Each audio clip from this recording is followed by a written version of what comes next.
I came to fix her roof, but somewhere between the rain and her smile, I realized some storms aren't meant to be escaped, they're meant to be shared. It had been raining since dawn. Steady, deliberate rain that didn't hurry, just fell as if it had all the time in the world. The kind of rain that seeps into your jacket, your thoughts, and whatever silence you've been avoiding. The road up to her house was slick, a long curve through trees that looked almost silver under the storm light. I remember thinking no roof stands a chance against rain like this. By the time I reached her porch, my hair was dripping, my boots heavy with mud.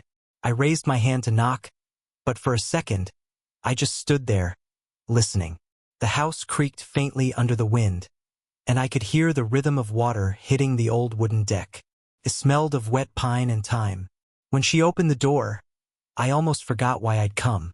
She wasn't what I expected. Her hair was pinned loosely, a few strands clinging to her neck from the humidity. She wore a faded blue sweater, sleeves pushed up to her elbows, and there was something about her eyes, calm but distant, like she'd learned to live with quiet. "You're here for the roof," she said, voice soft but certain. I nodded, holding up the toolbox. "You mentioned the leak got worse this week." She stepped aside, and I caught the faint scent of coffee and cedar as I entered. Inside, the air felt warmer, but the rain still hummed faintly through the walls. The ceiling in her living room was stained in one corner, a slow drip landing in a metal bowl. She apologized for the mess, though there wasn't any, just neat stacks of books, a half-burned candle on the table, a sweater draped over a chair like someone had forgotten to finish being cozy. As I spread out my tools, she watched quietly. Not in a way that made me nervous, more like she was studying a memory instead of a man. I made a small joke about the roof having trust issues, and for the first time, she smiled. It wasn't wide, but it lingered. One of those smiles that could make the room brighter if you let it. "Coffee?" she asked. "Only if it comes with a story," I said without thinking. She tilted her head slightly, amused. "Maybe after you save my ceiling." I climbed up to check the damage. The rain pressed against the roof above me, steady and patient. Every so often I'd hear her moving downstairs. The clink of a cup, the quiet shuffle of slippers. It was oddly comforting, like background music that didn't need to be loud to fill the silence. When I came back down, she was by the window, looking out at the rain.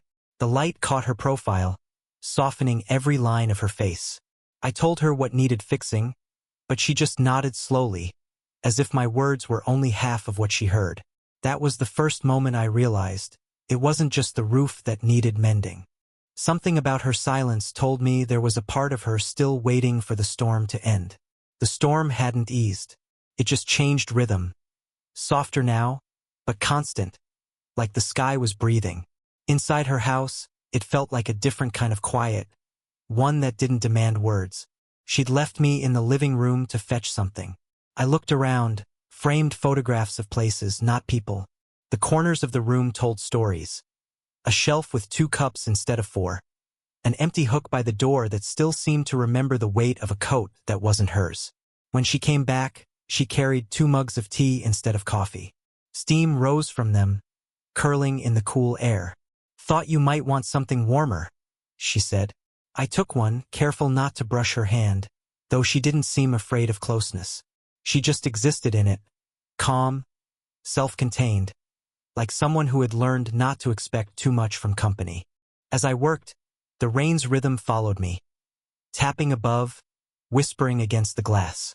She stayed nearby, sitting at the table, watching quietly. Every now and then, she'd ask something small. How long repairs like this usually took, whether storms made me nervous, whether I worked alone often. Her voice had that tone people use when they're pretending to ask about something simple but really means something else. I told her I didn't mind the solitude. That silence sometimes helps a man think. She smiled faintly, and sometimes it helps him hide. Her words landed heavier than they sounded. I met her eyes, and for a moment, neither of us looked away. There was something familiar in her loneliness, like it spoke the same language as mine. When I climbed the small step ladder to check a joint near the ceiling, she moved closer to hand me a wrench. Her shoulder brushed my arm, A brief, almost accidental touch, but it lingered in the air long after. The scent of her perfume, faint jasmine, or maybe just rain and skin, followed me as I adjusted the beam. A drop of water slid from the ceiling and landed right on her hand. She looked down, laughed softly. "Guess your patient's still bleeding," she said. I smiled back, realizing how natural it felt to stand there, sharing jokes over a broken ceiling while thunder rolled in the distance. When I finished tightening the last screw, I turned to find her already holding out a towel for me. "You're soaked," she said, eyes tracing the water dripping from my hair to my collar. Her concern wasn't motherly. It was gentle in a way that caught me off guard. "Comes with the job," I said quietly. She shook her head. "You say that like it's supposed to make it okay." Her words stayed with me longer than they should have. Outside, the rain deepened again. Inside, the silence between us shifted.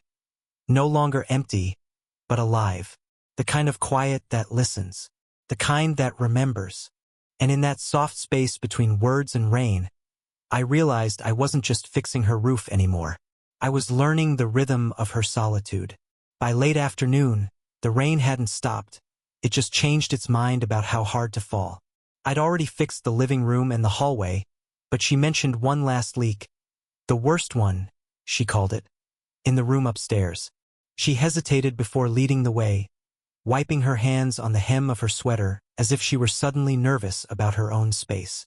The staircase creaked softly under our steps, each one echoing in the quiet of the house. Her bedroom smelled faintly of lavender and rain-soaked curtains. The window was half open, letting in the damp chill of the storm. There was a faint dark patch on the ceiling above the bed, the kind that takes years to form. She stood by the door while I looked up, assessing the damage. I could feel her eyes on me, and for a second, I forgot to speak. There's something disarming about being inside someone's private world. Not just their room, but the quiet that lives there. "The ladder won't fit through the door," I said after a moment, half to myself. "I'll have to work from the corner and see what I can reach." Without a word, she walked over to steady the chair I was about to stand on. Her hand brushed the backrest near mine. Her fingers were cool, but steady, the kind of touch that makes you aware of every inch of air between you. I climbed up, feeling the nearness of her presence more than the height. She tilted her head back to watch me work, and for a heartbeat, our faces were only a breath apart, her eyes soft, searching. A sudden rumble of thunder rolled outside. The chair shifted slightly, and instinctively, her hand shot out, gripping my wrist. Her grip was firm, strong. A quick flash of protectiveness that sent a shiver through me. "You okay?" she asked, voice quieter now, the kind that holds both fear and care. "Yeah," I whispered. "Didn't mean to scare you." She smiled, not letting go right away. "You didn't." When she finally released me, her hand lingered just a moment too long before falling back to her side. The room felt different then. Smaller, warmer, filled with something that wasn't just weather. I went back to patching the spot, pretending not to notice how her reflection moved faintly in the mirror beside me. When I glanced at it once, she was still watching, not in a way that demanded anything, but in a way that said she noticed, too. After I finished, she handed me a towel, our fingers brushing again. The third time that day, and somehow it felt like all 3 moments had been quietly leading here. "Thank you," she said softly, eyes on the ceiling. "It's been leaking for years. I just got used to it." I looked at her, wanting to say something, but all I managed was, "Some things you shouldn't have to get used to." Her eyes met mine again. A flicker of something, gratitude, maybe longing, crossed her face. And in that flicker, I realized the truth. The house wasn't the only thing that had been waiting for someone to climb up and care enough to fix the cracks. By evening, the rain softened to a mist, like the sky had finally run out of tears. The house felt still, the kind of stillness that comes after something fragile has been held together.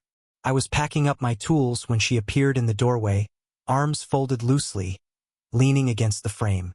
"Stay for dinner," she said. "You've been climbing ladders all day. You've earned something warm."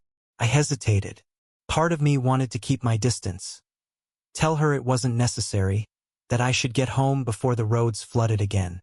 But the look in her eyes wasn't one of charity. It was quiet company, the kind that says I don't want to eat alone tonight and maybe you don't either. So I stayed. She moved around the kitchen with the kind of ease that comes from years of repetition. The air filled with the smell of garlic and herbs, the sound of soup simmering softly. I offered to help, but she waved me off with a small laugh. "You've done enough saving for one day," she said. When we finally sat down, the light outside had faded into a dusky gray. A single candle flickered between us, throwing shadows that danced against the walls. The rain outside was just a whisper now, a reminder, not a threat. The soup was simple, just vegetables, a bit of chicken, but it tasted like warmth itself. She watched me take the first bite, eyes curious, as if my approval mattered more than she wanted to admit. "It's perfect," I said honestly. Something softened in her then. Her shoulders relaxed, and for the first time, she looked less like a woman guarding her solitude and more like someone remembering what it felt like to be seen. We talked not about anything grand, just small things. How long she'd lived in the house. How the roof had started leaking the same year her husband passed away.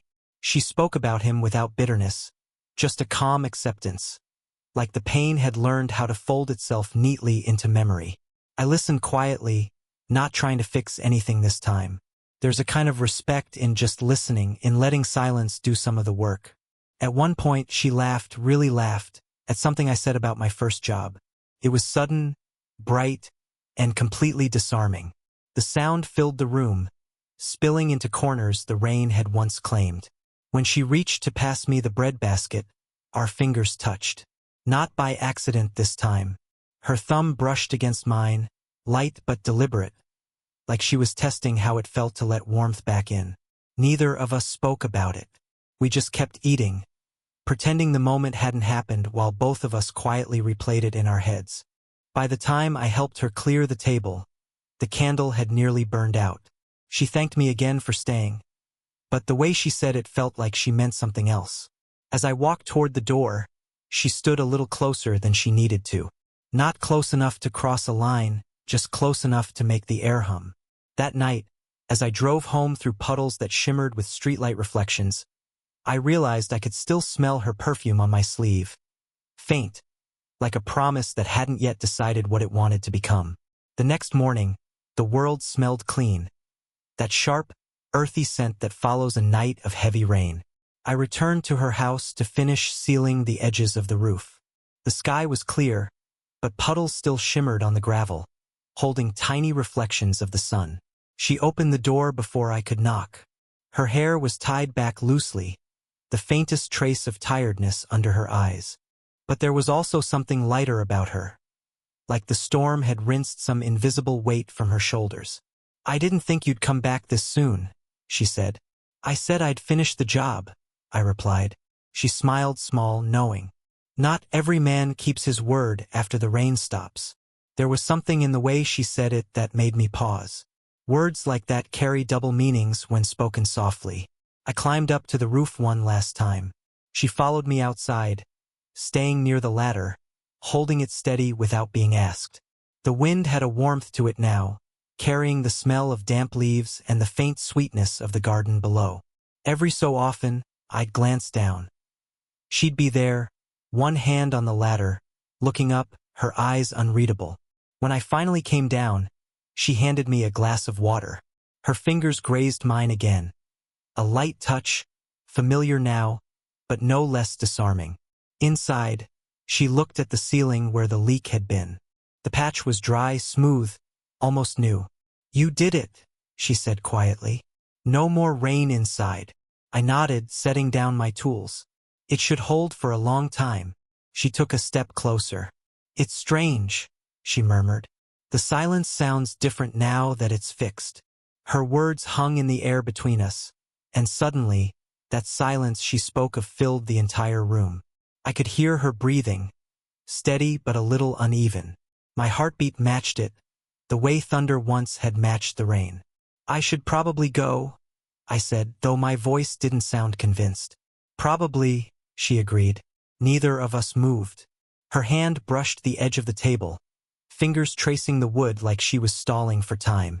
I watched her, the way the light from the window softened the lines around her mouth, the quiet strength in her posture, the loneliness that still lingered behind her composure. It would have been easy to say something foolish, to cross the invisible line that had kept us decent. But instead, I just said, "If it ever leaks again, call me."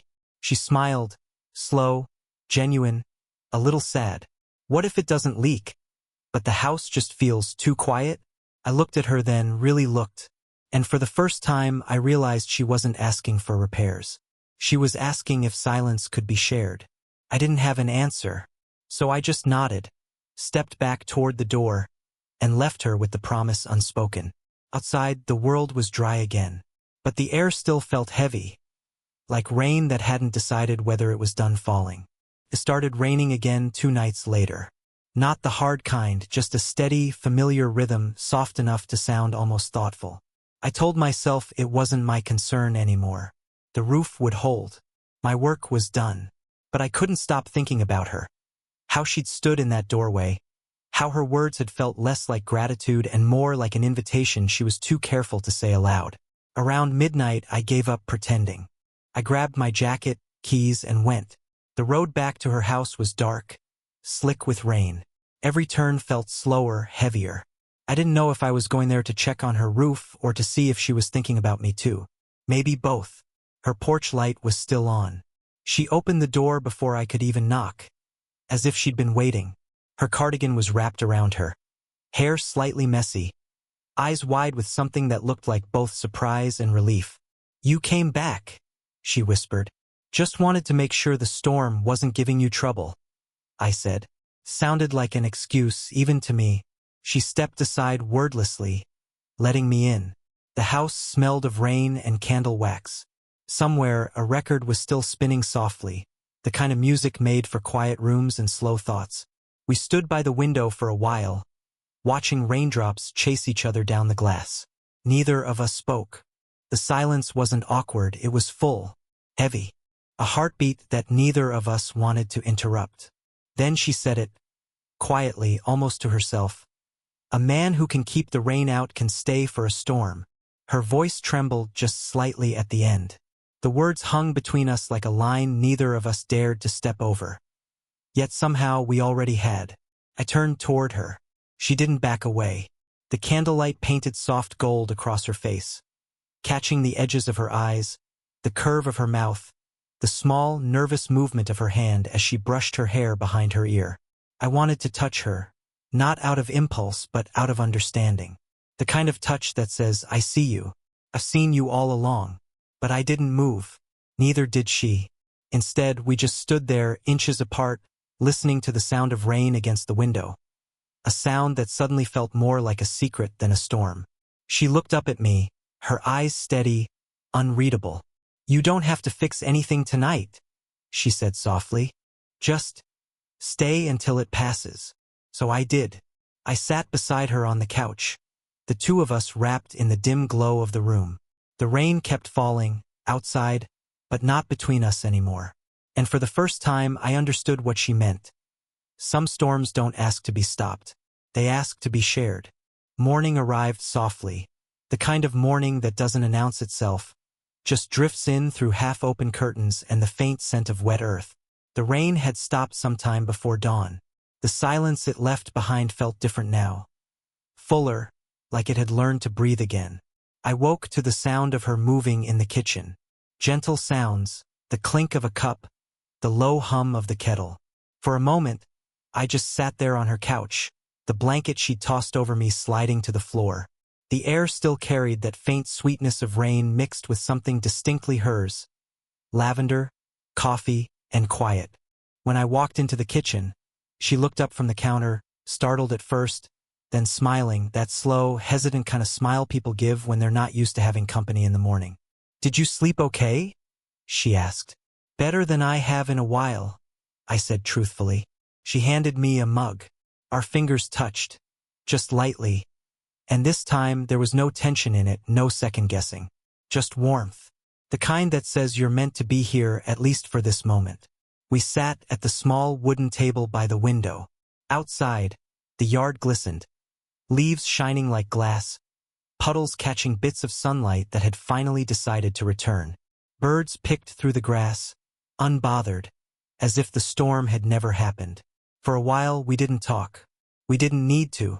There's a kind of silence that feels like understanding, not absence. Every so often, she'd glance out the window, then back at me. That same soft look she'd given me by candlelight. Eventually, she broke the silence. "The roof held," she said. "Good," I replied. "Guess my work here's done." She gave a quiet laugh, shaking her head.